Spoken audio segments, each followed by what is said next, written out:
Hey there, Latin 1. So let's get going with the rest of the glossary, shall we?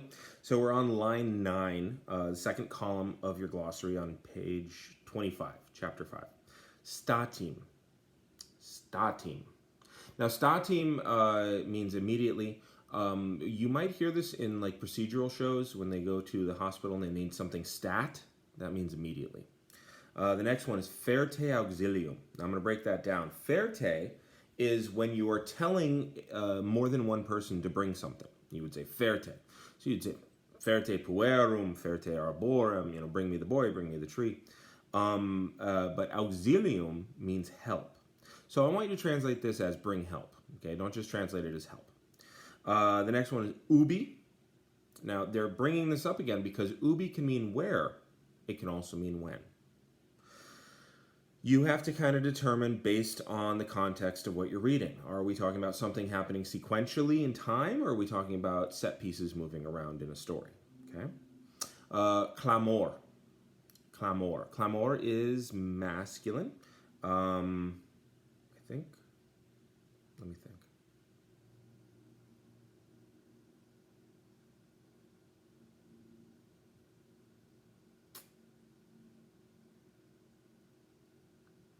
Yeah, I think so. But clamor is, I'll double check that. But for right now, let's say it's masculine.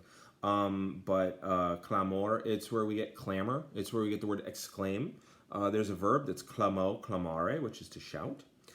So this is the noun form. You hear shouting. You hear a shout.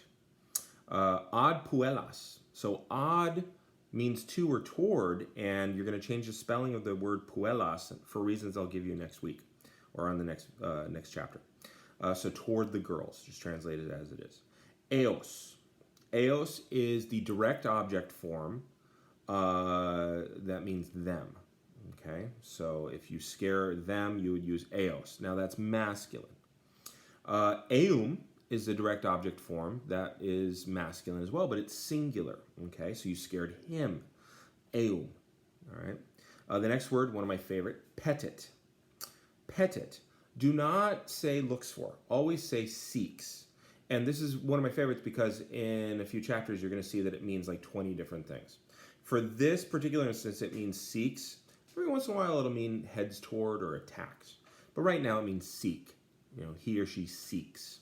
Okay? It is transitive. You seek a person, you seek a thing. The next word, aripit. Aripit. This is, I always translate this as snatches. If you want to say grabs hold of, that's cool. It's up to you. But aripit means snatches, okay? Repellit, that means he or she drives off, okay? So this is where we get repel from, okay? So aripit, he or she snatches. Repellit, he or she drives off. E silva. E silva. Now, what a means is out of. And we've already seen this with ex arbore. It's just that with ex, it's because the next word started with a vowel. So ex arbore. If you said e arbore, it would just blend in too much. E silva is the same thing as ex silva, but the next word starts with a consonant, so you can get away with dropping the x. E silva. Ex silva. Now, that's out of the forest, okay? Salwai, notice that salwai here is feminine and plural. The masculine would be salwi, and if you wanted to do singulars, it'd be salvus, salwa. And this is where we get salve from, actually, and salvation. Adveniunt. Adveniunt means they arrive at. Don't say they reach, because that'll be confusing later on when we learn a word for reaching for things. So they arrive at. Or you could just say they arrive. Excipiunt. Excipiunt, which means they welcome. Okay? Adveniunt gets us to the word adventure. Excipiunt means exceptional.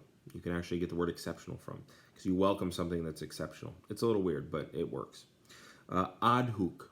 I always love that word. Ad hoc. I still love that word. Timet. Timet.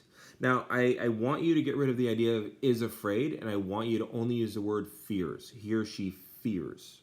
because then you'll know that it takes a direct object. Okay, timet. So where we get the word timid from. Okay, and as an older person, I fear time. Now, at the very, very bottom, quem.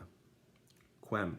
Quem means whom as a direct object. Quem is the reason why we use the word whom in English.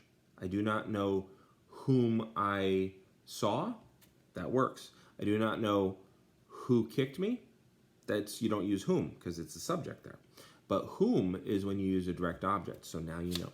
Turn the page, and on page 27, there's 6 more words there. Okay. First one is ego. Ego. That means I. Okay. I did this. I did it. Ego. Okay. Wolo. Wolo means I want. Don't use I wish. Just use I want. Nolo. Nolo. Nolo means I do not want. Okay. So again, just stick with what they give you. Okay. And I'll explain why later. The next one, paras. Paras. Paras means you get ready, or you, better yet, you prepare. Okay? So parat means he or she prepares. Paras means you prepare. All right? Wult means he or she wants. Wolo means I want. Okay? Potest. Potest. This means he or she is able. I don't want you to say he or she can. And what I want you to do is cover up the pot, and you'll see the word est is in there.